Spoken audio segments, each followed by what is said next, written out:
Is this a great game or what? And our special guest is Jim Abbott, one of the most inspirational players in Major League history and a really good pitcher in his day. Jim, welcome to the show. This is my son, Jeff. Hi, Jeff. Hey, Tim. It's great to see you guys. I'm really excited. I hope you'll forgive the noise. I'm in a rainstorm up here in my cabin in northern Michigan. So if I blow away here in a little bit, you'll know what happened. Now, Jim, just keep in mind, Jeff looks just like me. He sounds just like me. He's as short as I am. So get used to not understanding whose the voice is coming from. We sound a lot alike, right?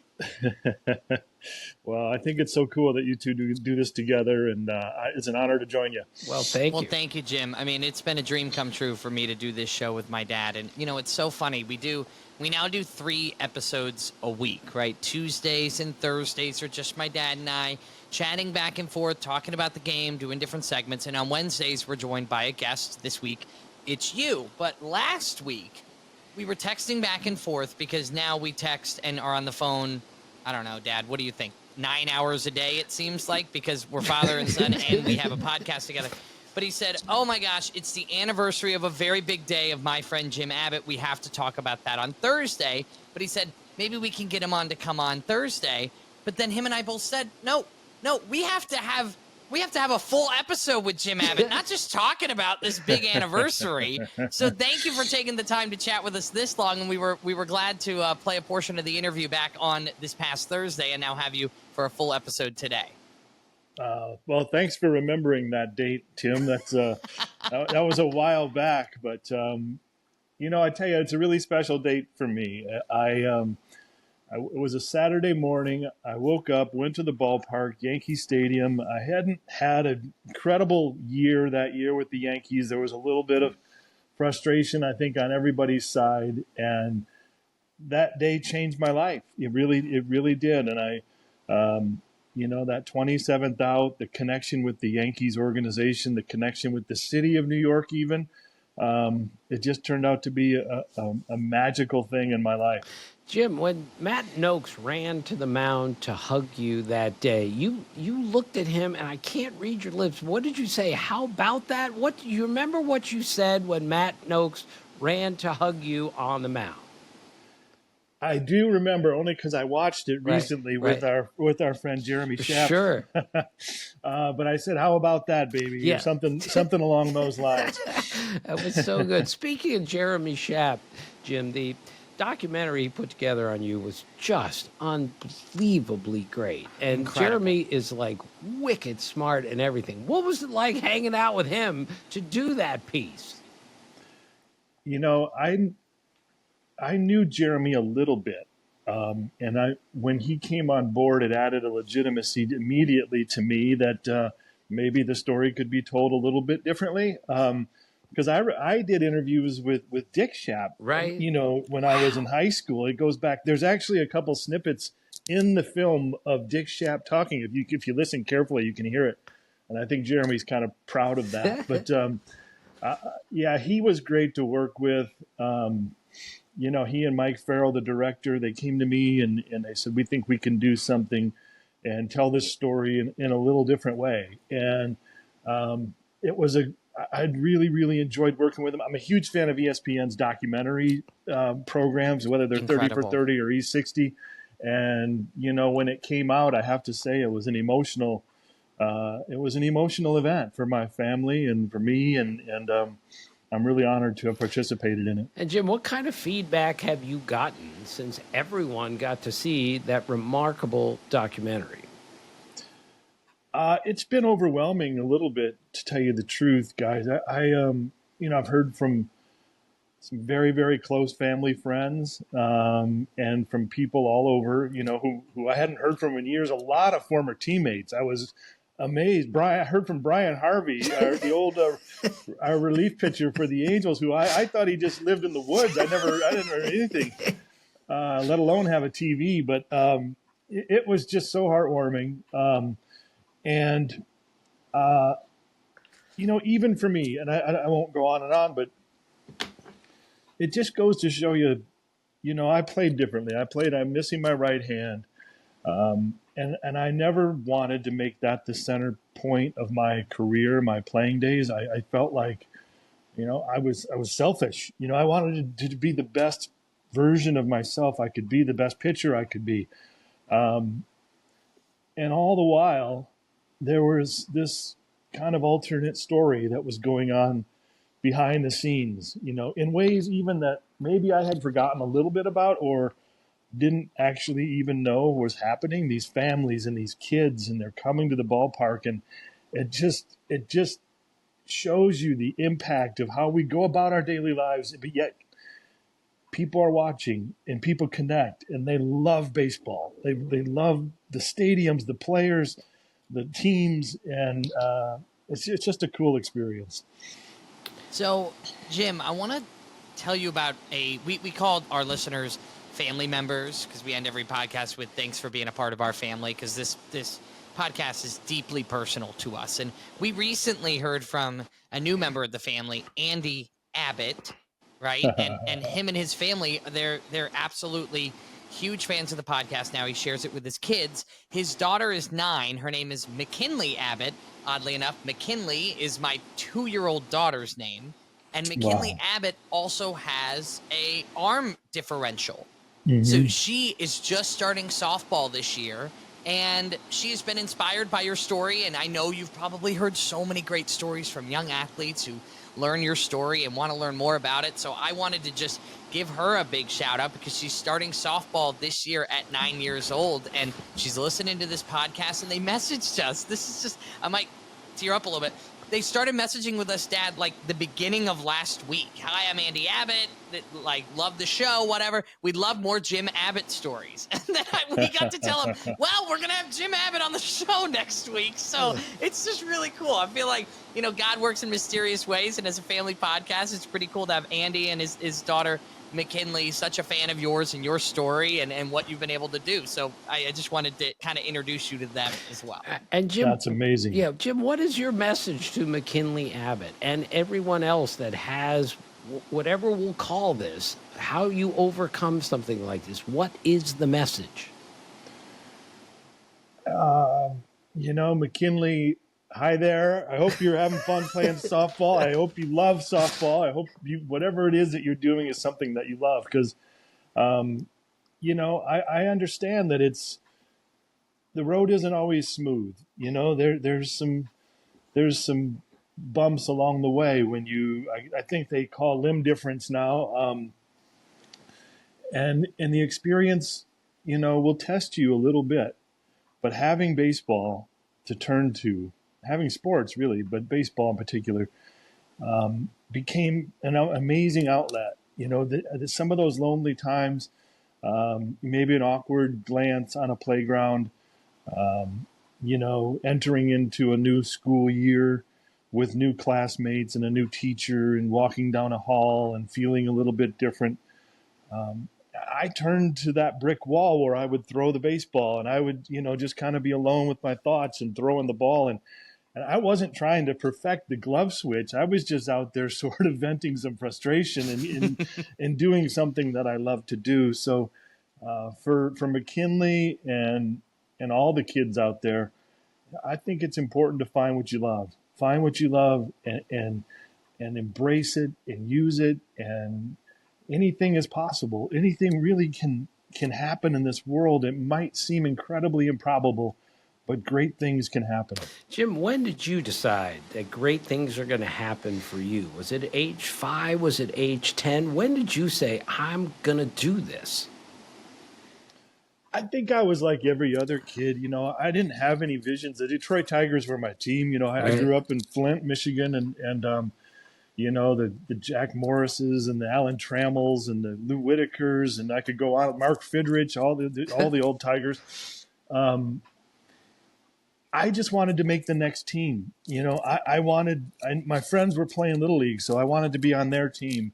And that gave me a certain level of acceptance and coolness in their group. All of a sudden I was kind of fitting in. And then the junior high school team, seemed magical to me and seemed so far off. And then high school. And then there was a great Connie Mack team in my hometown of Flint that I really wanted to play for. And, I guess I really didn't And then I wanted to play college at the University of Michigan, and then the USA team, and then all these things happening. And when I was playing with the USA team, with Robin Ventura and Tino Martinez and Charles Nagy and Ben McDonald, up and down, I knew they were going to get their chance. They were first-round draft picks. They were great prospects. And when I was sort of a big part of that team, I started to feel like maybe I could be at that level as well. Maybe I could go to professional and succeed. Jim, you didn't even play minor league baseball. Explain that. Explain the call that you got saying you're going to the big leagues. That the Angels used to do something incredible. We would finish up the last 2 weeks of spring training in Palm Springs, which may have led to the Angels' dismal April starts every single year. But Marcel Latchman, a hero of mine and our pitching coach at that time, I was slated to go to Midland to play Double-A ball. I pitched well. I did well in spring. It was my first experience in professional baseball. And Dan Petrie, there was an injury within the lineup in our rotation, and Marcel pulled me aside. I'll never forget it. We were at the Gene Autry Hotel there in Palm Springs, is where the team stayed, and he said, "We're bringing you to Anaheim to fill the 5th spot of the rotation." And it took my breath away. Everything was happening so fast. I had difficulty even wrapping my head around it. And when you got to the big leagues, Jim, did you look back and say, "Oh my goodness, I'm here"? Is that what happened? Absolutely. I was 21. My last baseball experience had been in Seoul, Korea with the USA team. And then I'm looking at Ricky Henderson and Jose Canseco and Wade Boggs and George Brett. It's just an entirely different experience. And there was, that was both good and bad. I had to come to terms with belonging. That was a real battle, because it happened so quickly. Maybe it's just who I am, but I had to remember there was a reason why I was on that roster, and there was a reason I was going up against that level of player, and I couldn't keep giving them all the credit. I couldn't keep thinking about how good they were. I had to kind of bring it back to the fight and pitching, believing in myself. So, Jim, I have a question for you, because I love the environments in which pitchers especially have to pitch in. You pitched at Yankee Stadium 5 times before becoming a member of the Yankees, one of which, if I'm not mistaken, you threw a shutout. So, it didn't seem like Yankee Stadium was necessarily an intimidating place. You pitched a lot of 7+ inning games there before becoming a Yankee. But what was the difference between pitching at Yankee Stadium as a member of the enemy and pitching at Yankee Stadium as a member of the team? The fans are a lot nicer to you when you're on the team. No, the fans were always great to me in New York, no matter what. I loved pitching at Yankee Stadium. I was a ground ball pitcher. I wasn't a big strikeout pitcher. I pitched to contact a lot. I let the movement of my fastball, stay down in the zone. And Yankee Stadium, the old one at least, used to have a little bit longer grass in the infield. The fly balls, I wasn't too worried about home run balls. I didn't feel like I gave up a lot of home runs, So I loved the feel of it. I loved it. You felt like you were on the crown. You were like on this pinnacle. There was a long way back to the old backstop there, so you'd see your catcher. It just felt great. I always loved Yankee Stadium. I loved pitching there. I loved Fenway Park. For some of the same reasons. I didn't think a lot about the short confines. Right. And Jim, let's go back to the no-hitter for a minute. I think your previous start against the Indians, you got clobbered. Is that right? And then you threw a no-hitter against them. Explain the mindset between these guys crushed me the last time out, and then you threw a no-hitter. That's why I say anything can happen to McKinley, because a lot of my teammates were not expecting a no-hitter that next time out. And it was, Tim, it was a low point. I really struggled against the Indians. They were a good up-and-coming team. Right. Up and down that lineup was very strong. and I pitched against them in Cleveland, and nothing went right. I didn't pitch well. Every ground ball seemed to find a hole, and all of a sudden, I don't remember the statistics, but didn't last long that day, and I was really frustrated. I was down. I'd been traded from the Angels, which was really kind of my baseball home.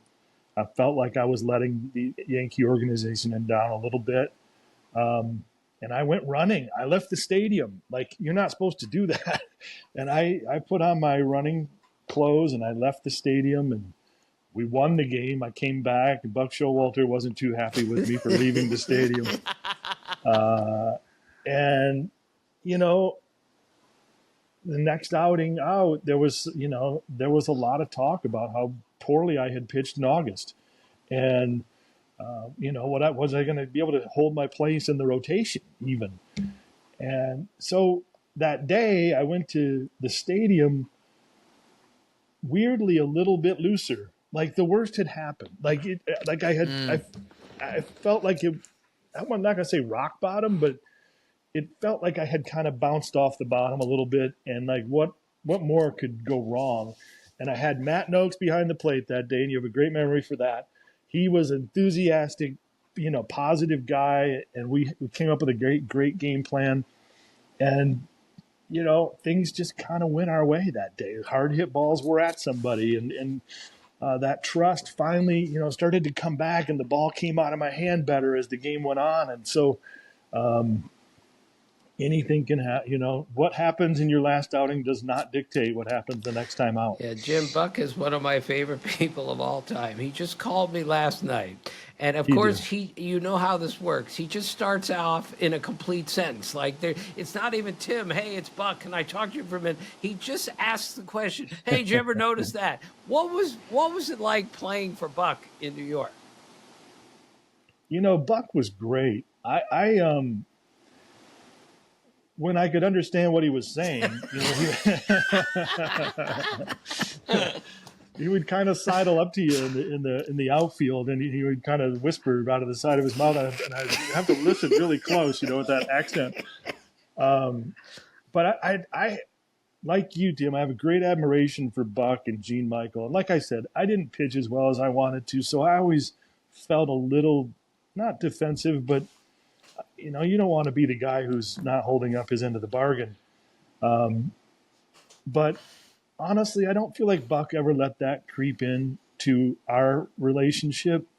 And I admire the way they went about evaluating talent. The thing I remember about Buck, and he had a great instinct for offensive lineups. I thought we'd go play a bunch of left-handers against Randy Johnson up in Seattle, and I would go, what's he thinking? And it would work. It would, but Buck would come up to you in the outfield, and he'd ask you about guys that you had played with, as an amateur, guys that you played with as a pro. What did you think of them? And he was really into that clubhouse dynamic and how you build that culture.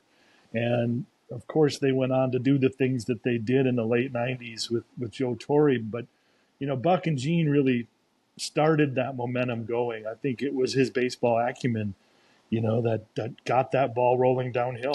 And another manager that I covered that I really liked was Doug Rader. What was it like playing for Doug Rader? Jeff, Doug Rader was a lunatic. He was brilliantly smart. He's the biggest, strongest man. I was afraid of him every single day, and yet I admired him so much. He taught me so much about baseball. What was it like playing for Doug Rader? That was my very first experience. So I was 21, right? And so I just thought everybody's like this, he was a big guy, and he would carry a sophisticated novel into his manager's office, have a big chew of Red Man. I mean, you just didn't know where Doug was coming from, But I tell you what, with Doug, one of my favorite people ever, he was on your side wholeheartedly, and I was a rookie and played for a couple of years with him, but I played with guys like Bert Blyleven and Bob McClure and guys who would hit me on the back of the head, and they'd say, "Kid, it's not always like this. I promise you." And I could tell you stories, but I think you said this is a family podcast, Jeff. So we'll leave it there. But Doug was what an interesting difference, right, between a Doug Rader, a Buck Showalter. But both, again, in baseball, it's what I love about it. You can bring different abilities, different skill sets, and find success. And I can't think of a more starker example than those two. Right.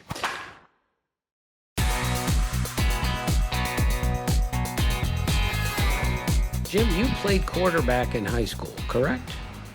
I did. Would you yep. explain how you were able to play quarterback in high school? Well, it's one of my favorite stories because I am very much the beneficiary of a great hometown, and I know you don't hear that about Flint, Michigan very often, but great people who saw possibility, who were encouraging, who were very generous in a tough environment of Flint, Jeff, if you're talking about places where you play.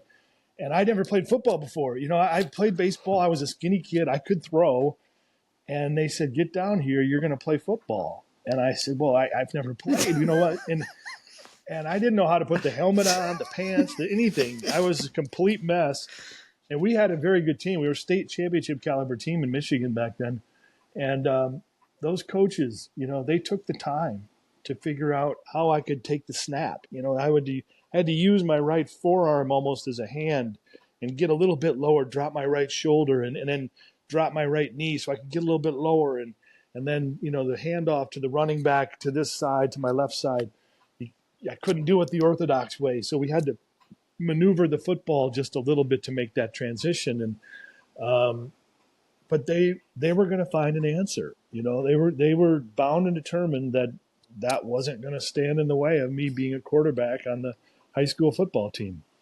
How important do you think, and we've had so many guests talk about this, for players, baseball players, basketball players, football, to play multiple sports? We see so much in our kids these days. It's not, you know, they're pitching at 12 years old and taking off days, which I think is just kind of ridiculous, if you ask me. Yeah. I agree. I think Cal Ripken said it best. Didn't he have to put the glove down for a little while and go do something else? And it's all about experiences. You know, I mean, playing football for me, that was a completely different culture. I mean, you had some big tough guys, rough and tumble, Friday Night Lights, you know, this crescendo that you work up to for this game, and the music in the locker rooms and the intensity of the competition. I'm so glad to have gone through that, not just because maybe it benefits you physically. It's just great to have those life experiences that aren't the same thing day in and day out. So I'm a big believer in it, especially out in California where I live most of the time, where you can play all year long, and kids do. It's great. So, Jeff, I saw Jim in spring training this year at a function, and I went up to him. I haven't seen him in a little while, but I said, "Jim, how about that triple you hit in spring training that year?" And he looks at me, Jeff, and he goes, "Rick Russell, sinker down." So it was over, well over 30 years ago, and he's given me the picture and the location and the pitch. Jim, just give us the entire at bat, okay? With one hand, it's impossible to hit a baseball with two. You hit a triple off a major league pitcher. Explain how you did that. I can't. I don't. You know, I always tried to incorporate both hands as best I could. I have a partial use of my right hand. I'm just missing fingers. So I always, you know, even with a golf club now, I hold it with two hands. Where I held a bat like that, I trapped it in between my two hands and I would swing. And I told a lot of people I was a good hitter. I don't know that they believed me until. But Rick Russell, yeah, we faced him in spring training in Arizona, and you know, I think it might have been the first time I'd been to bat in a long time. Right. And I just kind of dropped the head of the bat through the zone, and I was as surprised as anybody. And I think Willie McGee was in center field, went over his head, and I just kept running. You know, I look like Bill Buckner running around, you know. running over. I made it to third base, and I say that Bill Buckner jokingly because he hit an inside the park Right. home run Against off my you friend guys. Claudette. against Kirk McCaskill. Right. Yeah. Claudel Washington was in the outfield, right? Oh, Tim, I mean, watching that in Fenway Park, because you're sitting in that low dugout and you see it so clearly, and Bill Buckner just kept looking over his shoulder like, can I stop running yet? And Claudel disappeared. My friend Kirk McCaskill's on the mound with his hands on his hips like, what is, this is crazy. But, yeah, that triple was fun, and I liked hitting. It was hard to do.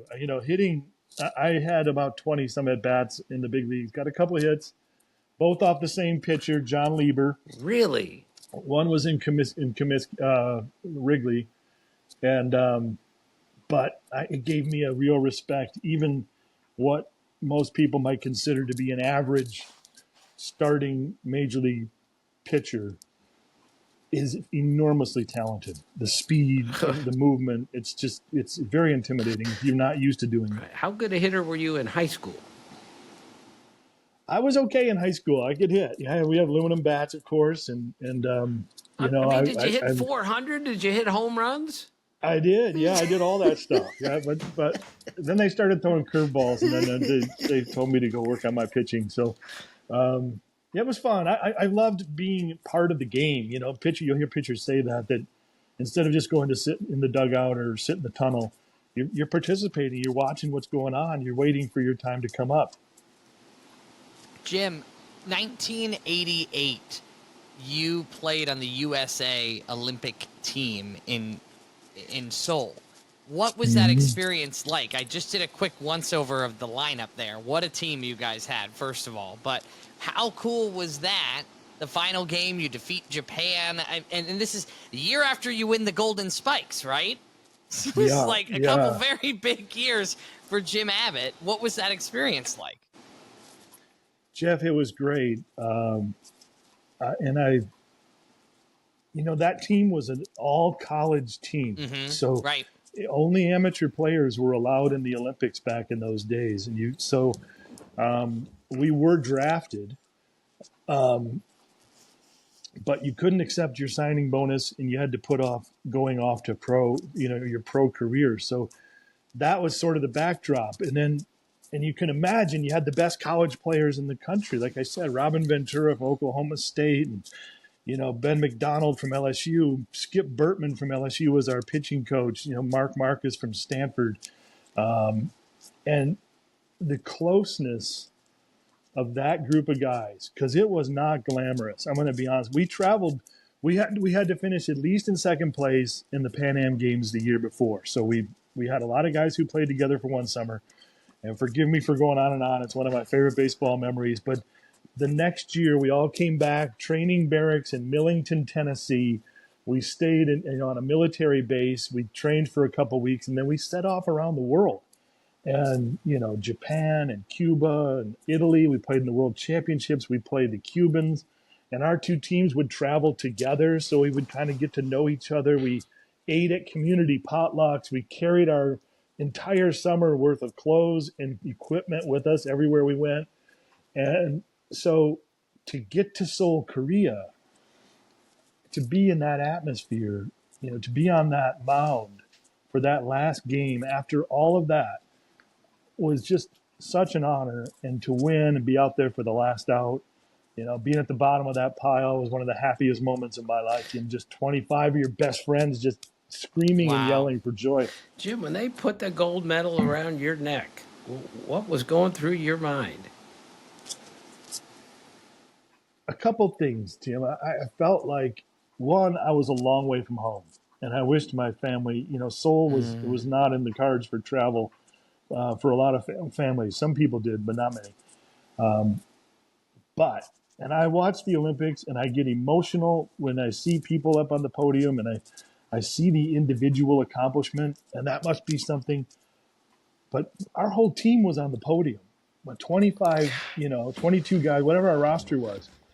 And we all got that together. They put that over our necks together, and they played the anthem. And I get chills right now thinking about that it was so shared. You know, it really was a team. I was lucky enough to be the starting pitcher that day, but it could have been a lot of different people. And we shared deeply in that experience. Jim, you traveled the world with Ben McDonald. I did, yes. Yeah. He's one of my favorite people ever. What was that like? You must have had some dinners with Ben where he explained alligator wrestling and everything else. What was it like Oh, traveling everywhere with him?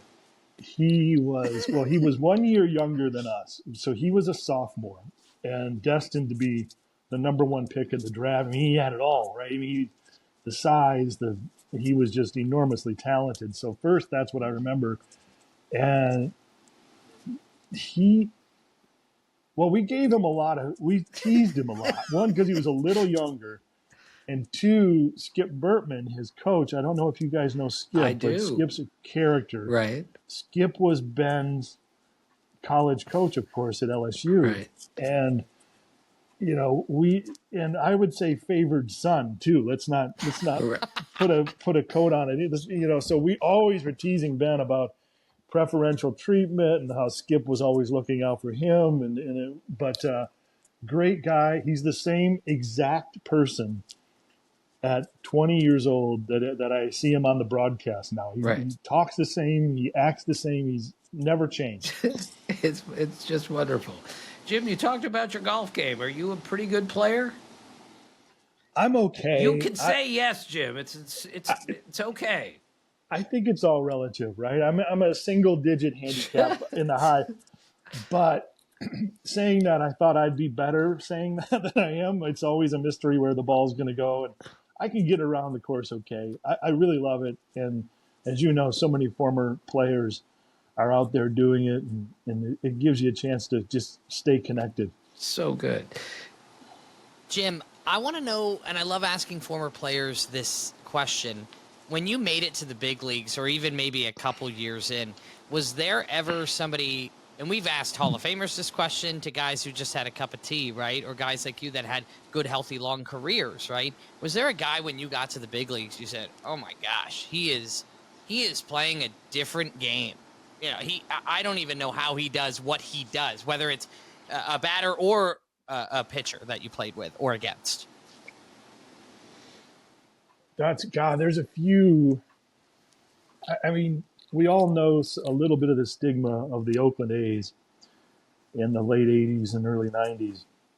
That didn't make them any easier to face. They were, Jose Canseco was a force. It's hard. I think it might be hard for a lot of people to remember sort of the dynamics around him and his, the way he traveled and, he was really good. I always thought Robbie Alomar was one of the most talented. The game just seemed to come easy to Robbie Alomar. I thought Mike Mussina, when he first got brought up, pitched like he was born to it. He just had it. He never struggled. He's like Tom Seaver. They win 20 games and retire. I don't know how you do that. It's not supposed to go like that. So there are guys who. Ricky Henderson, who play at levels that, are better than the best. That's for sure. Right. Jim, tell us what you're doing now. What are you doing these days? I know what you're doing, but tell us what you're doing. Well, I just got done with that documentary, which was incredible. Did a lot of thought-provoking promotion for it. In New York City, got to go back to New York City. The Yankees were incredibly kind. They got to throw out the first pitch at Yankee Stadium, which I think they've moved the mound back a few feet since last time I was there. But and I do some speaking, Tim, as you know. I get a chance to tell my story, through the lens of a few years. But I do get to tell my story, and I'm just so touched that the phone still rings, people still invite me, and they connect. The stories really are timeless. The players, the teams, they remember and they care. And it doesn't matter if you're in Iowa or Maine or New Mexico, places a long way away from where Major League Baseball is played. they still know, they connect, they remember, they bring baseball cards, they want to hear about the experience. And so post baseball is not easy. You try to find a niche, you try to find a role, you try to find something that makes you feel good about yourself. And that for me has turned out to be a real godsend. So, Jim, when you make a speech and a kid comes up to you who's missing his right hand, sure, it's happened. You look at that kid and what do you tell him? I tell him what my parents told me. You are up to this challenge. You are up to this challenge. And my dad used to tell me when I was a kid, Jim, what's been taken away once will be given back twice. Wow. You have to focus on what's been given. And more has been given to you than was ever taken away. And that's where the focus has to stay. And if you dwell on something, if this becomes your identity and who you are, it's going to be very difficult to get over those limitations. But in my experience, and I've met so many kids, and you should see the things they're doing now, MMA fighters and football players and basketball and doctors and moms, and they are up to it. They are up to it. Their families are up to it. They're up to it. McKinley's up to it out there. I've just seen it happen too many times not to believe in it wholeheartedly. All right, you're going to make me cry, Jim. I think know, we better me let too. you go here. This was absolutely beautiful, inspiring, and tremendous. So thank you so much for joining us. This is what our show's all about, is connecting between people. That's what we need a little bit more of in sports and in the world. Agreed? Thank you so much. I agree 100%. That connection. When I get up to speak, that's what I say to myself. That's my mantra, connect. Right. Connect, be in the moment. And I sure love talking to you guys. Good luck with the podcast. And Tim, I really have been a fan for a long time. While I was in the game and while I've been out of it, I've always loved seeing your work, and keep it up. Well, thank you. Rick Russell, sinker. One more time. I'd love to do that.